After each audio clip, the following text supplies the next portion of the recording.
second chapter, elections and party system in India. We already discussed about the meaning of election and some related things which are elections. In this class, I continue about election and its importance. We have some concepts, things which are comes under election system.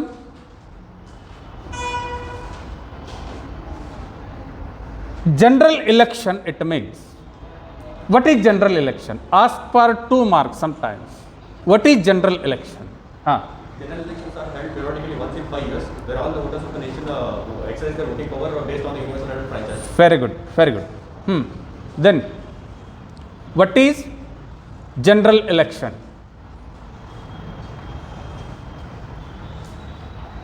ಸಾರ್ವತ್ರಿಕ ಚುನಾವಣೆ ಎಂದರೇನು? 18 ವರ್ಷಗಳಿಂದ ಪ್ರತಿಯೊಬ್ಬರಿಗೂ ಯಾವುದೇ ತರಹದ ಜಾತಿ ಧರ್ಮಗಳಿಂದ ಕಾರ್ಯಕ್ರಮಗಳಲ್ಲಿ ನೇರವಾಗಿ ಮತದಾನದಲ್ಲಿ ಪಾಲ್ಗೊಂಡು ಮತ ಚಲಾಯಿಸುವುದನ್ನು ಸಾರ್ವತ್ರಿಕ ಮತದಾನ. Very good. ಶಾಸನಸಭೆಯಲ್ಲಿ ಜನಪ್ರತಿನಿಧಿಗಳನ್ನು ಆರಿಸುವ ದೇಶದ ಎಲ್ಲ ಮತದಾರರು ಒಂದೇ ಸಮಯದಲ್ಲಿ ಮತದಾನ. Very good. ಭಾರತದಲ್ಲಿ 18 ವರ್ಷಕ್ಕೂ ಮುಂದೆ ಎಲ್ಲ ಸ್ತ್ರೀ ಪುರುಷರು ಯಾವುದೇ ಜಾತಿ ಧರ್ಮ ಲಿಂಗ ಭೇದಭಾವವಿಲ್ಲದೆ ಸಾಮಾಜಿಕ ಮತ್ತು ಆರ್ಥಿಕ ಸ್ಥಾನಮಾನಗಳ ಮುಂತಾದವುಗಳಲ್ಲಿ ತಾರತಮ್ಯವಿಲ್ಲದೆ ಮತದಾನಕ್ಕೆ ನೇರವಾಗಿ ಹೋಗಿ ತಮಗೆ ಬೇಕಾದ ಅಭ್ಯರ್ಥಿಯನ್ನು ಆಯ್ಕೆ ಮಾಡುವ ಸ್ವಾತಂತ್ರ್ಯವನ್ನು ಹೊಂದಿರುತ್ತಾರೆ. ಗುಡ್. 18 ವರ್ಷಕ್ಕೂ ಮುಂದೆ ಎಲ್ಲ ಸ್ತ್ರೀ ಮತ್ತು ಪುರುಷರು ಯಾವುದೇ ಜಾತಿ ಭೇದವಿಲ್ಲದೆ ಮತದಾನ ಮಾಡುವುದನ್ನು ವೆರಿ ಗುಡ್. ಓಕೆ, ಮತ್ತೆ ಯಾರು ಹೇಳ್ತೀರಿ? ಹೇಳು.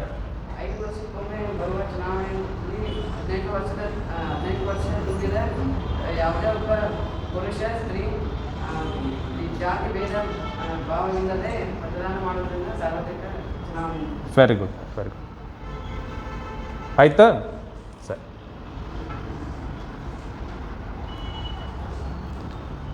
Eligible voters of the land without any discrimination or restrictions to participate in the electoral process in the country, that is general election. ಅರ್ಹ ಮತದಾರರು ಯಾವುದೇ ಜಾತಿ ಭೇದ ಭಾವದ ನಿರ್ಬಂಧವಿಲ್ಲದೆ ತಾರತಮ್ಯವಿಲ್ಲದೆ ಏಕಕಾಲಕ್ಕೆ ರಾಷ್ಟ್ರದ ಚುನಾವಣೆಯಲ್ಲಿ ಪಾಲ್ಗೊಳ್ಳುವಂತಹ ಪ್ರಕ್ರಿಯೆಯನ್ನು ಸಾರ್ವತ್ರಿಕ ಚುನಾವಣೆ ಅಂತ ಹೇಳಿ ಕರೀತಾರೆ. Then what is mid term election? ಮಧ್ಯಂತರ ಚುನಾವಣೆ ಎಂದರೇನು? The midterm election is conducted when the house is dissolved before the completion of its term.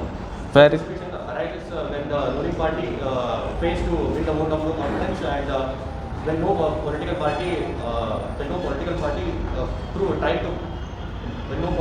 tried to do its majority in the election.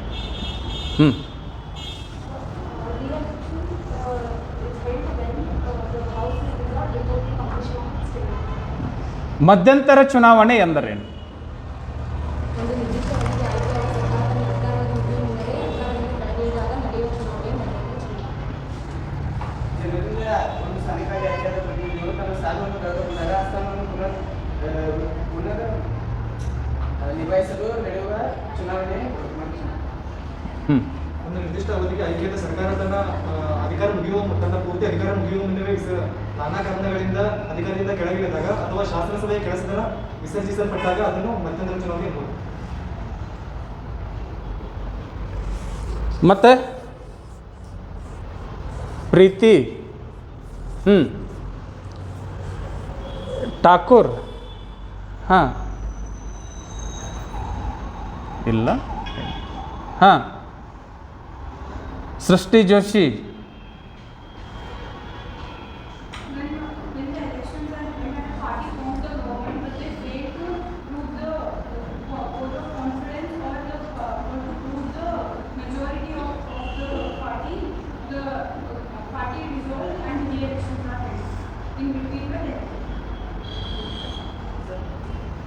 ಚುನಾವಣೆಯಲ್ಲಿ ಆಯ್ಕೆಯಾದ ಅಭ್ಯರ್ಥಿ ನಾನಾ ಕಾರಣಗಳಿಂದ ಅಲ್ಲ An elected government which is not able to complete its tenure, when that time we conduct election for select a new government, that is a mid-term election. Very simple. ನೀವು ಅಲ್ಲಿ ಮೈಲಾರಕ್ಕೆ ಹೋಗಿ ಸುತ್ತಾಡಿ ಎಲ್ಲರ ಬಂದು ಹಿಂಗಲ್ಲದು, ನೇರವಾಗಿ ಹೇಳಬೇಕು. ಎಕ್ಸಾಮ್ದೊಳಗೆ ಸರಳವಾಗಿ ಬರೆಯಕ್ಕೆ ಬರಬೇಕು ಅದನ್ನು. ಮಧ್ಯಂತರ ಚುನಾವಣೆ ಅಂದರೆ ಹಿಂಗೆಲ್ಲ ಆಗಿ ಮತ್ತೆ ಹೆಂಗಾರ ಬರಿಬಾರ್ದು. ಭಾಳ ಸರಳ ಹೆಂಗೆ ಹೇಳಬೇಕಂತಂದರೆ, ಒಂದು ಆಯ್ಕೆಯಾದ ಸರ್ಕಾರ ತನ್ನ ಅವಧಿಯನ್ನು ಪೂರ್ಣಗೊಳಿಸಲಾಗದೇ ಇದ್ದಂತಹ ಸಂದರ್ಭದಲ್ಲಿ ಮತ್ತೊಂದು ಸರ್ಕಾರವನ್ನು ಆಯ್ಕೆ ಮಾಡುವ ಸಲುವಾಗಿ ನಡೆಸುವ ಚುನಾವಣೆಗೆ ಮಧ್ಯಂತರ ಚುನಾವಣೆ ಅಂತ ಹೇಳಿ ಕರೀತಾರೆ. ಸರಳ ಹೇಳಬೇಕು ಅದನ್ನು. Then what is reelection? ಮರು ಚುನಾವಣೆ ಎಂದರೇನು? Re-election are countermanded due to irregularities in the political system such as bribing of the voters and polling staff, bribing of the voters and polling staff, rigging, capturing, etc. Okay, ಸರಿ. Re-elections are conducted when the elections are countermanded due to the irregularities like booth capturing, rigging, threatening, bribing votes and polling staff, etc. ಚುನಾವಣೆಗಳು ನಡೆಯುವ ಸಂದರ್ಭದಲ್ಲಿ ಯಾವುದೇ ಅಪರಾಧಗಳು ನಡೆದರೆ ಮತಪಟ್ಟಿಗಳನ್ನು ನಾಶ ಮಾಡಿದರೆ ಮತಗಳನ್ನು ಹಾಕಿದರೆ ಆ ಚುನಾವಣೆಗಳನ್ನು ರದ್ದುಪಡಿಸಿ ಮರು ಚುನಾವಣೆ ನಡೆಸುವುದೇ. ಓಕೆ, ಸರಿ. ಮತ್ತೆ ಸಾರ್ವತ್ರಿಕ ಚುನಾವಣೆಗಳು ನಡೆಯುವ ಸಂದರ್ಭದಲ್ಲಿ ಮತಗಟ್ಟೆಗಳನ್ನು ಯಾವುದೇ ಮತಗಟ್ಟೆಗಳನ್ನು ನಾಶ ಮಾಡಿದರೆ ಮತ್ತು ಯಾವುದೇ ಮತಗಟ್ಟೆಯಲ್ಲಿ ಅಕ್ರಮಗಳು ನಡೆದರೆ ಮತಗಟ್ಟೆಗಳನ್ನು ನಾಶ ಮಾಡಿದರೆ ಮತ್ತು ಮತಗಟ್ಟೆಗಳನ್ನು ಕಸಿದುಕೊಂಡರೆ ಚುನಾವಣೆ ಸಿಬ್ಬಂದಿಗೆ ತನ್ನ ಕರ್ತವ್ಯವನ್ನು ನಿರ್ವಹಿಸುವಲ್ಲಿ ಅಡಚಣೆ ಉಂಟಾದರೆ ಮುಂತಾದ ವ್ಯವಹಾರಗಳು ನಡೆದರೆ ಅಂಥ ಚುನಾವಣೆಯನ್ನು ರದ್ದುಗೊಳಿಸಿ ಪುನಃ ಚುನಾವಣೆಯನ್ನು ನಡೆಸುವುದೇ ಮರು ಚುನಾವಣೆ. ಅದು ಒಂದು ಮತಗಟ್ಟೆಗೆ ಇರಬಹುದು, ಒಂದು ಮತಕ್ಷೇತ್ರಕ್ಕೆ ಇರಬಹುದು, ಅಥವಾ ಹಲವಾರು ಮತಕ್ಷೇತ್ರಗಳಿಗೆ ಇರಬಹುದು. ಆವಾಗ ಉಪಚುನಾವಣೆಯನ್ನು ನಡೆಸ್ತಾರೆ. ಹಾಂ, ಅದನ್ನು ಒಂದು ಸ್ವಲ್ಪ ತೆಗಿ. ಹಾಂ ಹಾಂ ಹಾಂ ಅದನ್ನು ಕೇಳಿದೆ.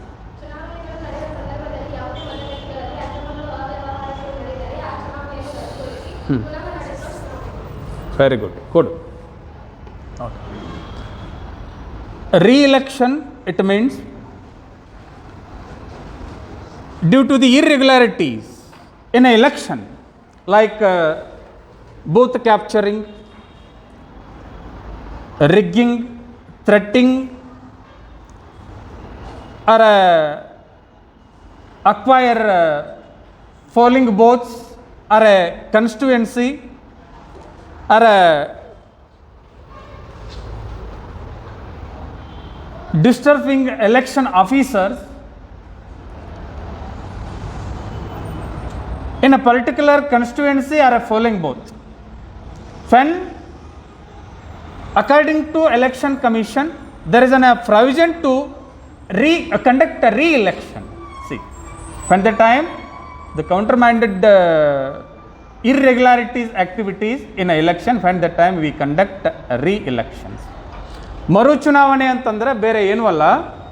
ಚುನಾವಣೆ ನಡೆದಂತಹ ಸಂದರ್ಭದಲ್ಲಿ ಮತಗಟ್ಟೆಯನ್ನು ನಾಶಪಡಿಸುವುದು ಅಥವಾ ಅಭ್ಯರ್ಥಿಗಳನ್ನು, ಅದಕ್ಕೇನಂತೀರಿ, ಕಿಡ್ನ್ಯಾಪ್ ಮಾಡೋದು ಅನ್ನೋಕ್ಕೆ ಕನ್ನಡದೊಳಗೆ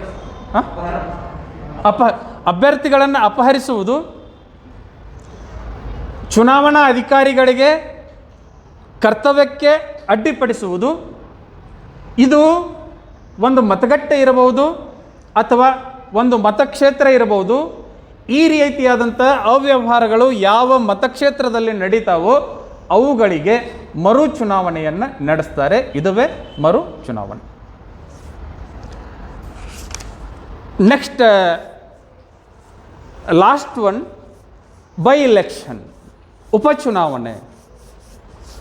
By-elections are held to fill the vacancy arising due to the death, resignation or disqualification of the See. elected. ಹಾಂ, ಒಂದು ನಿರ್ದಿಷ್ಟ ಕ್ಷೇತ್ರದಿಂದ ಆಯ್ಕೆಯಾದ ಅಭ್ಯರ್ಥಿಗಳನ್ನು ಅವಧಿಗೆ ರಾಜೀನಾಮೆ ಅಥವಾ ಮರಣಹೊಂದಿದರೆ ಆ ಸ್ಥಾನಕ್ಕೆ ಗುಡ್. ವರ್ಣೇಕರ್, ಸಾರಿ ಅವನೇಕರ್, ಅಣ್ವೇಕರ್. ಹಾಂ ಹಾಂ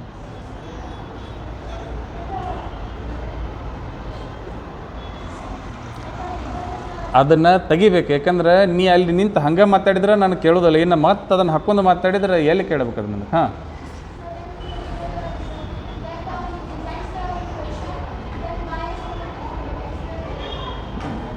ಏನೇನೋ ನಂಗೆ ಕೇಳೇ ಇಲ್ಲದ ಕರೆ ಅಂತ. ಹಾಂ, ಮುಂದೆ ಕುಂದ್ರೆ ಇನ್ಮೇಲೆ ನೀನು ಹಾಂ ಹೇಳಿ. By election held to fill the vacancy occurred due to death, resignation or disqualification of the elected. ಕನ್ನಡದವರು ಉಪಚುನಾವಣೆ ಅಂದ್ರೆ ಏನು? ಹಾಂ ಹೇಳಿ. ಒಂದು ನಿರ್ದಿಷ್ಟ ಕ್ಷೇತ್ರದಲ್ಲಿ ಪ್ರಜೆಗಳಿಂದ ಆಯ್ಕೆಯಾದ ಅಭ್ಯರ್ಥಿಯು ರಾಜೀನಾಮೆ ನೀಡಿದರೆ, ಮರಣ ಹೊಂದಿದರೆ ಅಥವಾ ಬೇರೆ ಕಾರಣದಿಂದ ತನ್ನ ಸದಸ್ಯತ್ವ ಕಳೆದುಕೊಂಡರೆ ಆ ಸ್ಥಾನಕ್ಕೆ 6 ತಿಂಗಳ ಒಳಗಾಗಿ ನಡೆಸುವುದು. Very good. C, generally by-elections which are conducted for the reason to fulfill vacancies due to death, resignation, disqualification. When that time we conduct by-election, that is a by-election. ಉಪಚುನಾವಣೆ ಅಂತಂದರೆ ಒಬ್ಬ ಆಯ್ಕೆಯಾದಂತಹ ಜನಪ್ರತಿನಿಧಿ ಆಕಸ್ಮಿಕವಾಗಿ ಮರಣವನ್ನು ಹೊಂದಿದರೆ ಅಥವಾ ರಾಜೀನಾಮೆಯನ್ನು ನೀಡಿದರೆ ಅಥವಾ ಅನರ್ಹನಾದರೆ ಅಂಥ ಸಂದರ್ಭದಲ್ಲಿ ಆ ಸ್ಥಾನವನ್ನು ತುಂಬಲಿಕ್ಕೆ ನಡೆಸುವಂತಹ ಚುನಾವಣೆಯನ್ನು ಉಪಚುನಾವಣೆ ಅಂತ ಹೇಳಿ ಕರೀತಾರೆ. ಇದು ಬಹಳ ದೊಡ್ಡ ಕಠಿಣ ಇಲ್ಲ, ಅಗದಿ ಸರಳ ಐತಿ. ನೆನ್ಪಿಟ್ಕೊಳ್ಬೇಕು ಎಲ್ಲರೂ ಚೆನ್ನಾಗಿ, ಹೌದಾ? This is about see there is an actually condition. If you want to go to fulfill vacancies within a 6 month after resignation or a death or a disqualification, within a 6 month you should be fulfill the vacancies. ಮರಣ ಹೊಂದಿದರೆ, ಅನರ್ಹಗೊಂಡ್ರೆ ಅಥವಾ ರಾಜೀನಾಮೆಯನ್ನು ಕೊಟ್ಟರೆ ಆ ಘಟನೆ ನಡೆದ ದಿನದಿಂದ ಹಿಡಿದು ಬರುವ 6 ತಿಂಗಳ ಒಳಗೆ ಆ ಸ್ಥಾನವನ್ನು ತುಂಬಬೇಕು. ಅದಕ್ಕೆ ಉಪಚುನಾವಣೆ ಅಂತ ಹೇಳಿ ಕರೀತಾರೆ. ಇದು ಕಂಡೀಷನ್, ಇದು ಕಡ್ಡಾಯವಾಗಿ ಮಾಡಬೇಕು. ಇದೇನರ 2 ಮಾರ್ಕಿಗೆ ಪ್ರಶ್ನೆ ಕೇಳಿದರೆ ಇದನ್ನು ಬರೀಲೇಬೇಕು, 6 ತಿಂಗಳ ಒಳಗಾಗಿ ಈ ಸ್ಥಾನವನ್ನು ತುಂಬಬೇಕು ಅಂತ ಹೇಳಿ ಬರಿಬೇಕು. ಅದನ್ನು ಅರ್ಥ ಆಯ್ತು? Then importance of elections.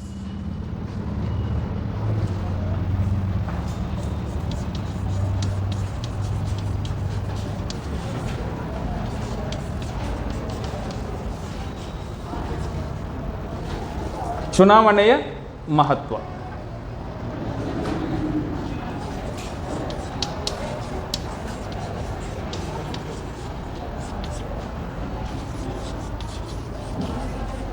Then what is the importance of election? We already discussed in the previous class. Elections are foundation to the democratic setup. This is first importance. Elections are foundation to the democratic setup. Without which strong pillar we can't build democracy strong. This is first and foremost important element to the democratic setup. Element to the election. Elections are important. Why? Because they are foundation to the democratic setup. We are all under the democracy. We are all democratians. Without a strong pillar we can't build any country, any life to the democracy. This is first important. Second one, it provide equal justice to all without consideration men or women, religion, caste, creed, celebrations, color, castes. It gives an equal opportunity, equal justice. See, democracy, the system of government which is, it represents all. There is no discrimination. There is no discrimination. There is no gap between richer and poor,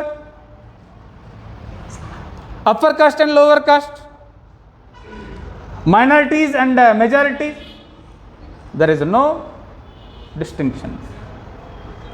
So, third one, it designed to create popular government.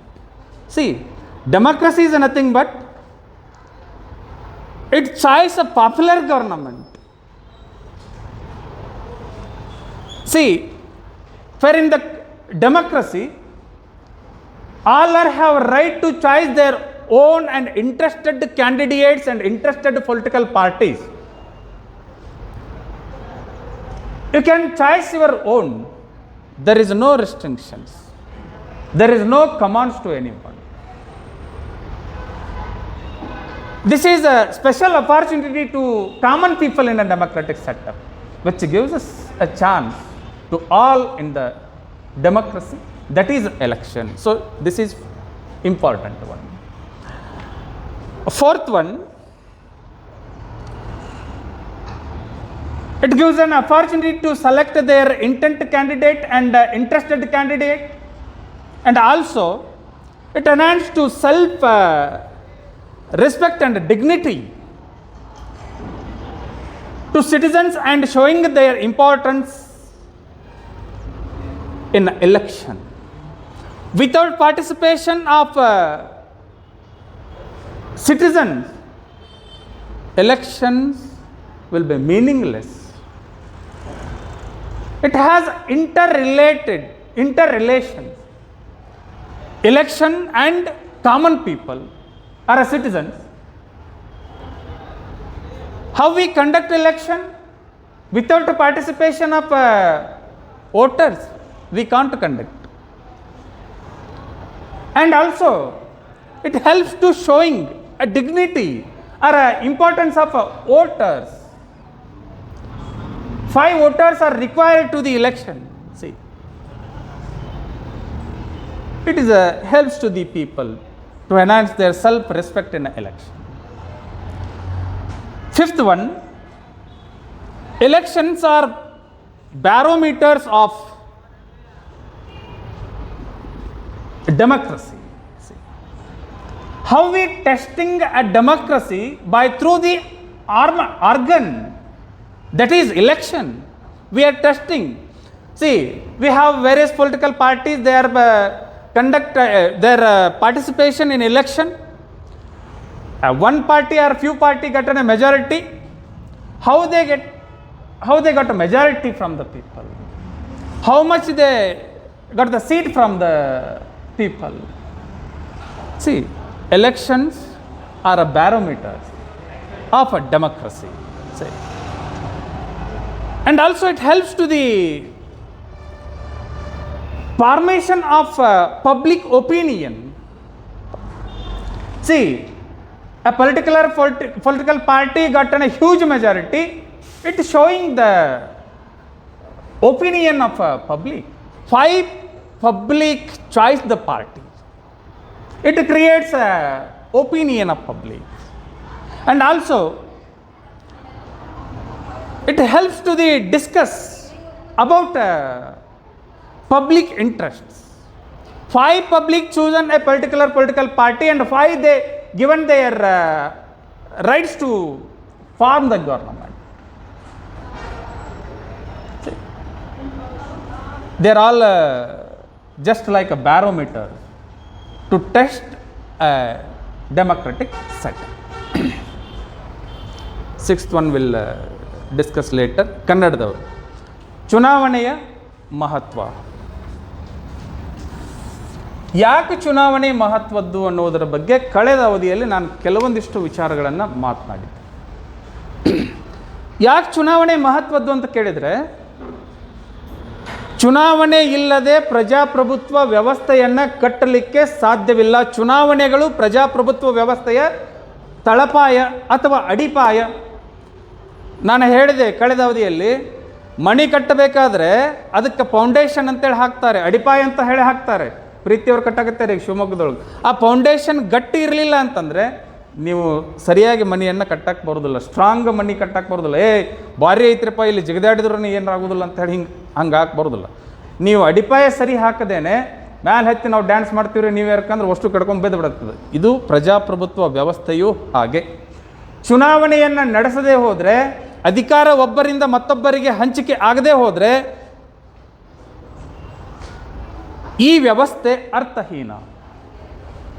ಚುನಾವಣೆಗಳು ನಡೀಬೇಕು, ಅಧಿಕಾರ ಸಾಮಾನ್ಯ ಪ್ರಜೆಯಿಂದ ಇನ್ನೊಬ್ಬ ಸಾಮಾನ್ಯ ಪ್ರಜೆಗೂ ತಲುಪಬೇಕು. ಒಬ್ಬ ಸಾಮಾನ್ಯ ಪ್ರಜೆ ರಾಷ್ಟ್ರವನ್ನು ಆಳುವ ಅಧಿಕಾರವನ್ನು ಪಡೆದಾಗ ಪ್ರಜಾಪ್ರಭುತ್ವ ವ್ಯವಸ್ಥೆ ಇದು ಅರ್ಥಪೂರ್ಣ. ಅದಕ್ಕೆ ಇದರ ಅಡಿಪಾಯ ಗಟ್ಟಿರಬೇಕು. ಅದರ ಅಡಿಪಾಯ ಯಾವುದು ಅಂತಂದರೆ ಚುನಾವಣೆ. ಅದಕ್ಕೆ ಇದು ಮಹತ್ವದ್ದು. ಎರಡನೇದು, ಚುನಾವಣೆ ಎಲ್ಲರಿಗೂ ಏಕಕಾಲಕ್ಕೆ ಸಮನಾದಂತಹ ನ್ಯಾಯವನ್ನು ಒದಗಿಸುವಂತಹ ಒಂದು ವಿಭಿನ್ನವಾದಂತಹ ಪ್ರಯೋಗ. ನೋಡ್ರಿ, ಚುನಾವಣೆಯಲ್ಲಿ ಯಾವುದೇ ಜಾತಿ, ಧರ್ಮ, ಭಾಷೆ, ಕುಲ, ಗೋತ್ರ, ಆಚಾರ, ವಿಚಾರ, ಧರ್ಮ, ವರ್ಗ, ವರ್ಣ ಇವುಗಳು ನಮಗೆ ಯಾವುದನ್ನೂ ಪರಿಗಣಿಸಲಿಕ್ಕೆ ಬರುವುದಿಲ್ಲ. ಇಲ್ಲಿ ಎಲ್ಲರೂ ಏಕಕಾಲಕ್ಕೆ ತಮ್ಮ ರಾಜಕೀಯ ಹಕ್ಕನ್ನು ಚಲಾಯಿಸುವಂತಹ ಅವಕಾಶವನ್ನು ಚುನಾವಣೆಯಲ್ಲಿ ನಾವು ಕಾಣ್ತೀವಿ. ಯಾರಿಗಾದರೂ ಇದರಿಂದ ನಿರ್ಬಂಧ ಐತೇನೋ ಯಾವುದೇ ಜಾತಿ ಧರ್ಮದವರಿಗೆ? ಇಲ್ಲ. ಭಾರತೀಯ ಪ್ರಜೆ ಅಂತ ಹೇಳಿ ಕರೆಸಿಕೊಂಡ ಮೇಲೆ 18 ವರ್ಷ ವಯಸ್ಸು ಆದ ಮೇಲೆ ಅವನಿಗೆ ಯಾವುದೇ ನಿರ್ಬಂಧವಿಲ್ಲದೆ ಚುನಾವಣೆಯಲ್ಲಿ ಪಾಲ್ಗೊಳ್ಳುವಂತಹ ಹಕ್ಕನ್ನು ನಾವು ಬಿಟ್ಟು ಕೊಟ್ಟಿರುವಂಥದ್ದು. ಅದಕ್ಕೆ ಇದು ಎಲ್ಲರಿಗೂ ಸಮಾನ ಅವಕಾಶವನ್ನು ಕೊಡುವಂತಹ ಒಂದು ವ್ಯವಸ್ಥೆ. ಅದಕ್ಕಿದು ಮಹತ್ವದ್ದು. ಸಮಾನತೆ ಬಹಳ ಮುಖ್ಯ. ಸಮಾನತೆ ಇಲ್ಲ ಅಂತಂದರೆ ಆ ವ್ಯವಸ್ಥೆಯನ್ನು ನಾವು ಅರ್ಥ ಮಾಡಿಕೊಳ್ಳಿಕ್ಕೆ ಆಗುವುದಿಲ್ಲ. ಅದಕ್ಕೆ ಪ್ರಜಾಪ್ರಭುತ್ವ ವ್ಯವಸ್ಥೆ ಅಂತ ಹೇಳಿ ಕರೆಯುವುದಿಲ್ಲ. ಥರ್ಡ್ ಒನ್, ಈ ಚುನಾವಣೆಯು ಜನಪ್ರಿಯ ಸರ್ಕಾರವನ್ನು ರಚನೆ ಮಾಡುವ ಪ್ರಕ್ರಿಯೆಯಾಗಿದೆ. ನೋಡಿ, ಚುನಾವಣೆ ಯಾಕೆ ಮಾಡಬೇಕು ಅಂತ ಹೇಳಿ ಕೇಳಿದರೆ ಸರ್ಕಾರವನ್ನು ರಚನೆ ಮಾಡಬೇಕು. ಅದಕ್ಕೋಸ್ಕರ ಚುನಾವಣೆಯನ್ನು ಮಾಡಬೇಕು. ಹೆಂಗೆ ಸರ್ಕಾರವನ್ನು ರಚನೆ ಮಾಡುವುದು? ನೀವೊಂದು 20 ಹಿಂಗೆ ಗೆದ್ದರೆ ಸರ್ಕಾರ ಅಲ್ಲ. 2/3 ಮೆಜಾರಿಟಿ ಅಂದರೆ ಒಟ್ಟು ಸ್ಥಾನಗಳ 2/3 ಬಹುಮತವನ್ನು ಯಾವ ಪಕ್ಷ ಪಡೆಯುತ್ತೋ ಅದು ಸರ್ಕಾರವನ್ನು ಮಾಡಲಿಕ್ಕೆ ಯೋಗ್ಯವಾದಂತಹ ಪಕ್ಷ. 2/3 ಮೆಜಾರಿಟಿ ಅಂದರೆ ಇದು ಜನರಿಂದ ಪ್ರೀತಿಯನ್ನು ಗಳಿಸಿಕೊಂಡ, ಜನಬೆಂಬಲವನ್ನು ಗಳಿಸಿಕೊಂಡ ಜನಪ್ರಿಯ ಸರ್ಕಾರ. ಎಲ್ಲರೂ 50 ಗೆದ್ದು ಬಿಟ್ಟರೆ ಸರ್ಕಾರ ರಚನೆ ಮಾಡೋರು ಯಾರು? ಎಲ್ಲರೂ ಈಕ್ವಲ್ ಆಗಿದ್ದಾಗ ಅದಕ್ಕೆ ಜನಪ್ರಿಯ ಸರ್ಕಾರ ಅನ್ನುವುದಿಲ್ಲ. ಒಬ್ಬ 50 ಗೆದ್ದಾಗ ಒಬ್ಬ 85 ಗೆದ್ದ ಅಂತಂದರೆ 85 ಗೆದ್ದಾವ ಜನಪ್ರಿಯ ಸರ್ಕಾರ. ಗೊತ್ತಾರೆ? ಅದಕ್ಕೆ ಇದು ಜನಪ್ರಿಯ ಸರ್ಕಾರವನ್ನು ರಚನೆ ಮಾಡುವ ಒಂದು ಪ್ರಕ್ರಿಯೆ ಅಂತ ಹೇಳಿ ಕರೀತಾರೆ. ಅದಕ್ಕೆ ಮಹತ್ವವಾದದ್ದು. 4ನೇದು, ಜನಸಾಮಾನ್ಯರು ತಮ್ಮ ಆಸಕ್ತಿದಾಯಕ ಅಭ್ಯರ್ಥಿಗಳನ್ನು, ಪಕ್ಷವನ್ನು ಆಯ್ಕೆ ಮಾಡಲಿಕ್ಕೆ ಇದು ಒಂದು ಸುವರ್ಣಾವಕಾಶ. ನಿಮಗೆ ಯಾರು ಬೇಕು, ನಾನು ಭಾಳ ಹೇಳ್ಬೋದು. ಒಂದು ಪಕ್ಷದ ಬಗ್ಗೆ, ಒಬ್ಬ ಅಭ್ಯರ್ಥಿಯ ಬಗ್ಗೆ, ಒಬ್ಬ ನಾಯಕನ ಬಗ್ಗೆ ನಾನು ಹೇಳ್ಬೋದು. ಆದರೆ ನೀವು ಅದನ್ನು ಒಪ್ಪಬೇಕು ಅಂತ ಹೇಳೇನಿಲ್ಲ. ನಿಮ್ಮ ಆಸಕ್ತಿದಾಯಕ ಮತ್ತು ನಿಮಗೆ ಸರಿ ಎನ್ನಿಸಿದ ವ್ಯಕ್ತಿ, ಪಕ್ಷವನ್ನು ಆಯ್ಕೆ ಮಾಡಲಿಕ್ಕೆ ನೀವು ಸರ್ವ ಸ್ವತಂತ್ರರು. ಈ ಚುನಾವಣೆ ನಿಮಗಂಥ ಸ್ವಾತಂತ್ರ್ಯವನ್ನು ಕೊಟ್ಟಿರುವಂಥದ್ದು. ಇದು ಕೇವಲ ನಿಮ್ಮ ನಿಮ್ಮ ಆಸಕ್ತಿಯುತವಾದಂತಹ ಅಥವಾ ನಿಮಗೆ ಬೇಕಾದಂತಹ ಪಕ್ಷವನ್ನು, ವ್ಯಕ್ತಿಯನ್ನು ಆಯ್ಕೆ ಮಾಡುವುದಷ್ಟೇ ಅಲ್ಲ, ಪ್ರತಿಯೊಬ್ಬ ಮತದಾರನ ಮಹತ್ವವನ್ನು, ಅವನ ವ್ಯಕ್ತಿತ್ವವನ್ನು, ಅವನ ಗೌರವವನ್ನು ಹೆಚ್ಚಿಸುವಂತಹ ಕಾರ್ಯವನ್ನು ಚುನಾವಣೆ ಮಾಡುತ್ತೆ. ಬಂದಿರ್ತಾರೆ ಇಲ್ಲಿ ನಿಮ್ಮ ಮನೆಗೆ ಚುನಾವಣೆ ಬಂದಾಗ, ಅಕ್ಕಾರ ಅಣ್ಣರ ನಮಸ್ಕಾರ ರೀ, ಕಾಲಿಗೆ ಬೀಳ್ತೀವಿ ರೀ, ಮತ ಹಾಕ್ರಿ ಅಂದ್ರೆ ನೀವು ಅವಾಗ ಎಷ್ಟು ಹಿಂಗೆ ನೋಡ್ತಿರಿಲ್ಲ ಅವ್ರನ್ನ. ಹಿಂಗೆ ಬಂದು ಟ್ರಪ್ಪಿಗೆ ಹಾಕ್ಯಾರಿಲ್ಲ ಎಲ್ಲರಿಗೆ ಹಾಕಿಸ್ಕೊಂಡಿವಿಲ್ಲ. ನೆನಪಿಟ್ಕೋಬೇಕು, ಇವನ್ನೆಲ್ಲ ನೆನಪಿರ್ಬೇಕು. 5 ವರ್ಷಕ್ಕೊಮ್ಮೆ ಬಂದಿರ್ತಾರೆ. 5 ವರ್ಷಕ್ಕೊಮ್ಮೆ ಬಂದ್ರೂ ಹೆಂಗೆ ಬಂದಿರ್ತಾರೆ ಅಂತಂದ್ರೆ ಮುಖವಾಡ ಹಾಕ್ಕೊಂಡು ಬಂದಿರ್ತಾರೆ. ಗೆದ್ದ ಮೇಲೆ ಮುಖವಾಡ ಕಳಿಸುತ್ತೆ. 5 ವರ್ಷ ಮತ್ತೆ ಆರಾಮಾಗಿರ್ತಾರೆ. ಮತ್ತು ನಾವು ನಮ್ಮ ಸಮಸ್ಯೆ ಒಳಗೆ ಬೀಳುತ್ತಾ ಇಲ್ಲ. ಮತ್ತು ಗ್ರಾಮ ಪಂಚಾಯತ್ ಎಲೆಕ್ಷನ್ಗಳು ಈಗ ಮುಗ್ದಾವಿಲ್ಲ. ಹಾಂ, ಹೆಂಗೆ ಬಂದಿದ್ರು? ನಾ ಮಾವನ ಅಲ್ಲ, ಅವಾಗ ಚುನಾವಣೆ ದಿವಸ ನಾವು ಮಾವ ಅದೇ, ಈಕೆ ಅಕ್ಕನ ಅಲ್ಲ ಅಕ್ಕಾದಳು. ಹಿಂಗೆಲ್ಲ ಆಗಿಬಿಟ್ರೆ ನಮ್ಮ ದೇಶದೊಳಗೆ ಆಗ್ಯಾರ, ಭಾಳ ಮಂದಿ ಆಗ್ಯಾರ ಹಿಂಗೆಲ್ಲ. ಯಾಕೆ ಮತ್ತು ನನಗೆ ಹಾಕಬೇಕು? ಮತ್ತು ಇಲ್ಲಿ ತನಕ ಅಕ್ಕ ಎಲ್ಲಿ ಹೋಗಿದ್ದು? ಮಾವ ಎಲ್ಲಿ ಹೋಗಿದ್ದ? ಒಬ್ಬೊಬ್ಬರು ಸಾಹೇಬ್ರು ಅಂತಾರೆ, ಏನಂತಾರೆ, ಸಾಹೇಬ್ರು ಇಷ್ಟು ದಿವಸ ಎಲ್ಲಿದ್ದರು, ಇವ್ರು ಅವ್ರನ್ನ ಯಾವಾಗ ಕೇಳಕ್ಕೆ ಬಂದಾರೆ? ಇವೆಲ್ಲ ಚುನಾವಣೆಯ ಗಿಮಿಕ್ ಇವು. ಅದು ಏನೇ ಇರಲಿ, ನಿಮ್ಮ ಮಹತ್ವವನ್ನು ಎತ್ತಿ ಹಿಡಿಯುವಂತಹ ಒಂದು ವ್ಯವಸ್ಥೆ ಯಾವುದು ಅಂತಂದರೆ ಚುನಾವಣೆ. ಪ್ರತಿಯೊಬ್ಬ ಮತದಾರ ಗೋವಾಕ್ಕೆ ಹೋಗಿರ್ತಾರೆ, ಮಂಗಳೂರಿಗೆ ಹೋಗಿರ್ತಾರೆ. ಒಂದಿಷ್ಟು ಚುನಾವಣಾ ಇದು ಬಂದಿತ್ತು, ಅಡ್ವರ್ಟೈಸ್ಮೆಂಟ್ ವಿಡಿಯೋ ಕ್ಲಿಪ್ಸ್ಗಳು ಬಂದಿದ್ದು, ಅವೆಲ್ಲ ಬಂದಿದ್ದು. ಅವ ಎಲ್ಲೇ ಮಂಗಳೂರಾಗಿರ್ತಾನೆ, ಅವು ಫೋನ್ ಹಚ್ಚಿರ್ತಾಳೆ, ಅಲ್ಲಲ್ಲ ಮತ್ತು ಊರಾಗ ಚುನಾವಣೆ ಐತಿ ಬಾ, ಮತ್ತು ಇಲೆಕ್ಷನ್ ಐತಿ ನಿಂತಾರ, ಹೋಗ್ಲಿ ಬಿಡ್ಬೇ ಅದನ್ನೇನು ಮಾಡೋದು ಅಂತೇಳಿ ಅವ ಅಂತ ನಾಕಿ, ಇಲ್ಲಲ್ಲ ಅಲ್ಲಿಂದ ಇಲ್ಲಿ ನೀವು ರೊಕ್ಕ ಕೊಡ್ತಾರಂತ, ಮತ್ತು ಇಲ್ಲಿಂದ ಅಲ್ಲಿ ಕಳಿಸ್ತಾರಂತ, ಮತ್ತೊಂದು 500 ರೂಪಾಯಿ ಕೊಡ್ತಾರಂತ, ಹಂಗಾದ್ರೆ ನಾನು ಬರ್ತೀನಿ ಬಿ ಅಂತ ಹೇಳವಂತ. ಒಂದು ಮತದ ಮಹತ್ವವನ್ನು ಸಹಿತ ನಾವು ಇಲ್ಲಿ ತಿಳಿದುಕೊಳ್ಳಬೇಕು. ಒಂದೇ ಓಟಿಲೆ ಎಷ್ಟು ಮಂದಿ ಸೋತಾರೆ ಈ ಇಲೆಕ್ಷನ್ದೊಳಗೆ? ಟಾಯ್ ಆಗ್ಯಾವು, ಮ್ಯಾಚ್ ಟಾಯ್ ಆಗ್ಯಾವು. ಮತ್ತು ಟಾಸ್ ಮಾಡಿ ಗೆದ್ದಾರ ಗೊತ್ತು. 382 392 ಈಕ್ವಲ್ ಬಂದವು. ಯಾರೂ ಸೋಲಿಲ್ಲ, ಯಾರೂ ಗೆದ್ದಿಲ್ಲ. ಮತ್ತೇನು ಮಾಡೋದಂದ್ರೆ ಅವಾಗ ಟಾಸ್ ಮಾಡಿ ಇವ್ರು ಗೆದ್ದರು ಅಂತ ಹೇಳಿ ನೋಡಿ. ಅದಕ್ಕೆ ಪ್ರತಿಯೊಂದು ಮತವೂ ಸಹಿತ ಬಹಳ ಮುಖ್ಯ ಅಂತ ಹೇಳಿ ತಿಳಿಸುವಂತಹ ವ್ಯವಸ್ಥೆ ಯಾವುದು ಅಂತಂದರೆ ಚುನಾವಣೆ. 5ನೇದು, ಈ ಚುನಾವಣೆಗಳು ಪ್ರಜಾಪ್ರಭುತ್ವ ವ್ಯವಸ್ಥೆಯ ಅಳತೆಗೋಲು ಅಂತ ಹೇಳಿ ಕರೀತಾರೆ. ಇದು ಪ್ರಜಾಪ್ರಭುತ್ವ ವ್ಯವಸ್ಥೆಯನ್ನು ಅಳತೆ ಮಾಡುವಂತಹ ಮಾನದಂಡ. ಹೆಂಗೆ ಅಳತೆ ಮಾಡ್ತೀರಿ? ಹೆಂಗೆ ಅಳತೆ ಮಾಡ್ತೀರಿ? ಈ ವ್ಯವಸ್ಥೆಯಲ್ಲಿ ಮತದಾರರು ಒಂದು ಪಕ್ಷದ ಪರವಾಗಿ ಹೋದರೆ ಯಾಕೆ ಎಷ್ಟು ಸಂಖ್ಯೆ ಮತದಾರರು ಆ ಪಕ್ಷಕ್ಕೆ ಬೆಂಬಲವನ್ನು ಕೊಟ್ಟರು? ನಿಮಗೆ ಗಣಿತದ್ದು, ನಾನು ಗಣಿತದೊಳಗೆ ನಾ ಭಾಳ ಹಿಂದಿದ್ದೇನೆ, ಅದು ಬರೋದಲ್ಲ, ಅದು ಗಣಿತದು. ನಿಮಗೆ ಅಂಕಿ ಸಂಖ್ಯೆಗಳು ಗೊತ್ತಾಗ್ತಾವಲ್ಲ. 545 ಸ್ಥಾನಗಳಿಗೆ ನಡೆದಂತಹ ಪಾರ್ಲಿಮೆಂಟರಿ ಎಲೆಕ್ಷನ್ದೊಳಗೆ 350 ಸ್ಥಾನಗಳನ್ನು ಒಂದು ಪಕ್ಷ ಗೆಲ್ತು ಅಂತಂದರೆ ನಿಮಗೆ ಅವಾಗ ಪರ್ಸಂಟೇಜ್ ಲೆಕ್ಕ ಬರ್ತೈತೆ ಅಲ್ಲಿ. ಇಷ್ಟು ಪರ್ಸಂಟೇಜ್ ಓಟ್ ಇವ್ರು ತೊಗೊಂಡ್ರು, ಇಷ್ಟು ಪರ್ಸಂಟೇಜ್ ಸೀಟ್ ಇವ್ರು ಗೆದ್ದರು ಅಂದರೆ ನಾವು ಇದನ್ನು ಅಳತೆ ಮಾಡಬಹುದು. ಪ್ರಜಾಪ್ರಭುತ್ವ ವ್ಯವಸ್ಥೆಯನ್ನು ಚುನಾವಣೆಯ ಮೂಲಕ ಅಳತೆ ಮಾಡಬಹುದು. ಎಷ್ಟು ಓಟ್ ಪಡೆದ್ರು, ಎಷ್ಟು ಓಟಿನಿಂದ ಸೋತರು, ಇದು ಜನರು ಯಾವ ವ್ಯಕ್ತಿಯ ಪರವಾಗಿ ಯಾವ ಪಕ್ಷದ ಪರವಾಗಿ ಎಷ್ಟು ಒಲವನ್ನು ತೋರಿಸಿದರು, ಎಷ್ಟು ಮತವನ್ನು ಹಾಕಿದರು, ಇದನ್ನು ನಾವು ಅಳತೆ ಮಾಡಬಹುದು. ಅರ್ಥ ಆಯ್ತಾ? ಎಷ್ಟಕ್ಕೆ ಬಿಡಬೇಕು ಕ್ಲಾಸ್ ಇದನ್ನು? 12ವರೆಗೆ.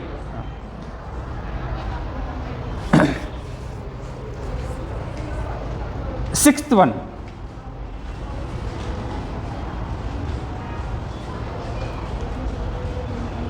through this election, common people are participate in the election process and they're getting more aware about their political rights or awareness about politics of the country. See, we should be aware about our political system. Awareness, it means to take your own decision who is best and who is worst. That is awareness. Which political party is best and which is worst. Why we consider this is worst, this is best?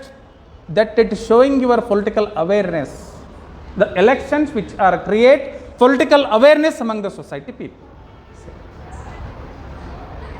7th one, it protects the interests of minorities and their representation. In nowadays, according to Constitution of India, we provide a separate constituency for minorities and other backward caste people. They are reserved constituency for minorities and backward caste people in the country. According to for the reason why we made separate constituency for the reason to uplift, to improvise or to develop minorities and other backward caste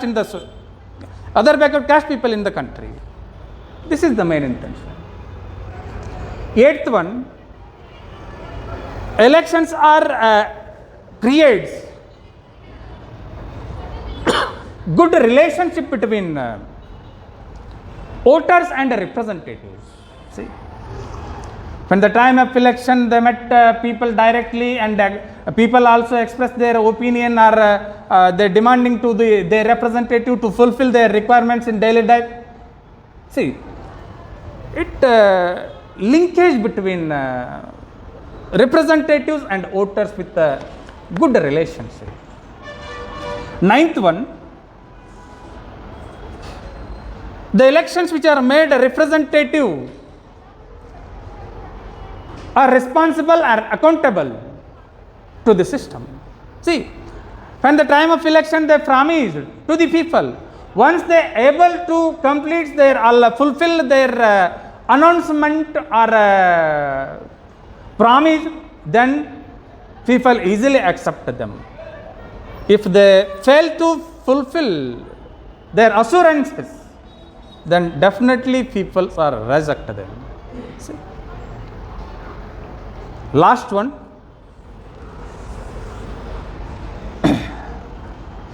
it contributes to the continuation of a democratic government and enables to peaceful transfer of power. See, it is so easy in a democratic setup to transfer power from one to another. If you continue with good government, just you continue to vote good government. If you want to remove them, just you cast your vote against the worst government. Easily you transfer power from one government to another government. So this is helps to the peaceful transferation of power of the country or a state. So elections are more important nowadays. Ask for 5 markers.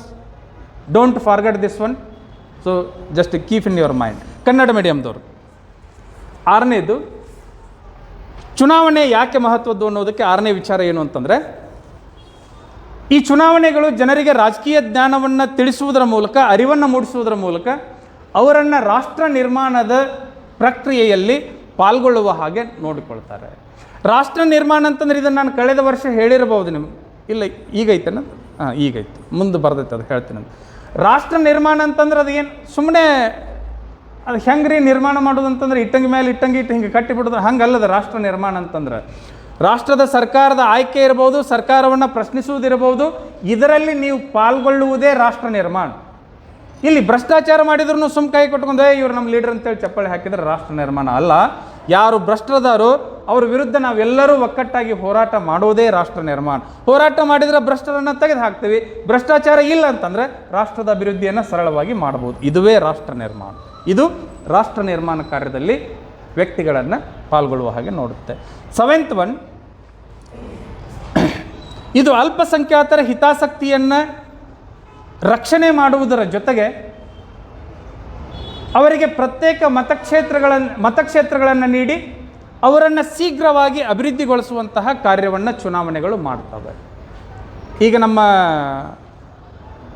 Reserved constituencies ಅಂತ ಹೇಳಿ ಕರಿತೀವಿ, ಅಂದರೆ ಮೀಸಲು ಮತಕ್ಷೇತ್ರಗಳು ಅಂತ ಹೇಳಿ ಕರಿತೀವಿ. ಅದು SC ಅವರಿಗೆ ಬಂದರೆ SC ಅವರು ನಿಂದಿರಬೇಕು, ST ಅವರಿಗೆ ಬಂದರೆ ST ಅವರು ನಿಂದಿರಬೇಕು, ಅಥವಾ ಇಸ್ಲಾಂ ಕ್ರಿಶ್ಚಿಯನ್ ಕಮ್ಯುನಿಟಿಗೆ ಬಂದರೆ ಅವರೇ ನಿಲ್ಲಬೇಕು ಅಲ್ಲೇ. ಅದನ್ನು ಬೇರೆದವ್ರಿಗೆ ಕೊಡಲಿಕ್ಕೆ ಬರುವುದಿಲ್ಲ. ಚುನಾವಣಾ ವ್ಯವಸ್ಥೆಯಲ್ಲಿ ಸಂವಿಧಾನಾತ್ಮಕವಾಗಿ ನಾವು ವ್ಯವಸ್ಥೆಯನ್ನು ಮಾಡಿಕೊಂಡಿದ್ದರ ಪರಿಣಾಮದಿಂದ ಇವತ್ತು ಹಿಂದುಳಿದವರು ಈ ದೇಶದಲ್ಲಿ ಅಭಿವೃದ್ಧಿ ಹೊಂದಲಿಕ್ಕೆ ಇದೊಂದು ಸಹಾಯಕಾರಿಯಾದಂತಹ ವಿಚಾರ. 8th ಒನ್, ಚುನಾವಣೆ ಜನರು ಮತ್ತು ಪ್ರತಿನಿಧಿಗಳ ನಡುವೆ ಉತ್ತಮ ಸೌಹಾರ್ದಯುತವಾದಂತಹ ಮತ್ತು ಸಾಮರಸ್ಯಕರವಾದಂತಹ ಸಂಬಂಧ ಏರ್ಪಡಿಸುವಂತಹ ಅಸ್ತ್ರ ಅಂತ ಹೇಳ್ತಾರೆ. ನೋಡ್ರಿ, ಚುನಾವಣೆ ಬಂದಾಗ ಪ್ರತಿನಿಧಿಗಳು ನಿಮ್ಮ ಹತ್ರ ಬರ್ತಾರೆ, ಒಂದಿಷ್ಟು ಪ್ರಾಮಿಸ್ ಮಾಡ್ತಾರೆ, ಜನರು ತಮ್ಮ ಬೇಡಿಕೆಗಳನ್ನು ಅವ್ರ ಹೆದರಿಗೆ ಹೇಳ್ಕೊಳ್ತಾರೆ, ಇವುಗಳನ್ನು ನೀವು ಮಾಡಿಕೊಡಬೇಕಂತ ಕೇಳ್ತಾರೆ. ಹೀಗೆ ಮಾತುಕತೆಯ ಮೂಲಕ ಪ್ರತಿನಿಧಿಗಳು ಮತ್ತು ಜನರ ನಡುವೆ ಒಳ್ಳೆಯ ಸಂಬಂಧಗಳನ್ನು ನಾವು ಕಾಣ್ತೀವಿ. ಒಂದು ವೇಳೆ ಕೊಟ್ಟಂತಹ ಮಾತುಗಳನ್ನು ಈಡೇರಿಸದೆ ಹೋದರೆ ಬರುವಂತಹ ಚುನಾವಣೆಯಲ್ಲಿ ಆ ಜನರು ಅಭ್ಯರ್ಥಿ ವಿರುದ್ಧ ಮತ ಚಲಾವಣೆ ಮಾಡುವುದರ ಮೂಲಕ ಯಾವ ಜಗಳ ಬೇಡ, ಹೋರಾಟ ಬೇಡ, ಯುದ್ಧ ಬೇಡ, ಏನೂ ಬೇಡ, ಸುಮ್ಮನೆ ಹಂಗೆ ತೆಗೆದುತ್ತಾರೆ ಅಷ್ಟೆ. ಕೊನೆಯದು 9ನೇದ್ದು, ಈ ಚುನಾವಣೆ ಪ್ರತಿನಿಧಿಗಳ ಜವಾಬ್ದಾರಿಯನ್ನು ಮತ್ತು ದಕ್ಷತೆಯನ್ನು ಹೆಚ್ಚಿಸುವಂತಹ ಮಾರ್ಗ ಅಂತ ಹೇಳಿ ಕರೀತಾರೆ. ಕೊನೆಯದು 10ನೇದ್ದು, ಇದು ಪ್ರಜಾಪ್ರಭುತ್ವವನ್ನು ಅಭಿವೃದ್ಧಿಪಡಿಸುವ ಮತ್ತು ಅಧಿಕಾರವನ್ನು ಶಾಂತಿಯುತವಾಗಿ ಒಬ್ಬರಿಂದ ಮತ್ತೊಬ್ಬರಿಗೆ ಹಸ್ತಾಂತರಿಸುವ ಕಾರ್ಯವನ್ನು ಮಾಡುತ್ತೆ. ಅದಕ್ಕಾಗಿ ಚುನಾವಣೆಗಳು ಮಹತ್ವವನ್ನು ಪಡೆದುಕೊಳ್ತವೆ. ಇಷ್ಟು ಚುನಾವಣೆಯ ಮಹತ್ವದ ಬಗ್ಗೆ ವಿವರಣೆ. ಮುಂದಿನ ಅವಧಿಯಲ್ಲಿ ಇದರ ಮುಂದುವರೆದ ಭಾಗವನ್ನು ನೋಡೋಣ. ಇದನ್ನು 5 ಮಾರ್ಕಿಗೆ ಕೇಳ್ತಾರೆ, ಚೆನ್ನಾಗಿ ಜ್ಞಾಪಕದಲ್ಲಿ ಇಟ್ಕೊಳ್ಳಬೇಕು. Okay, thank you.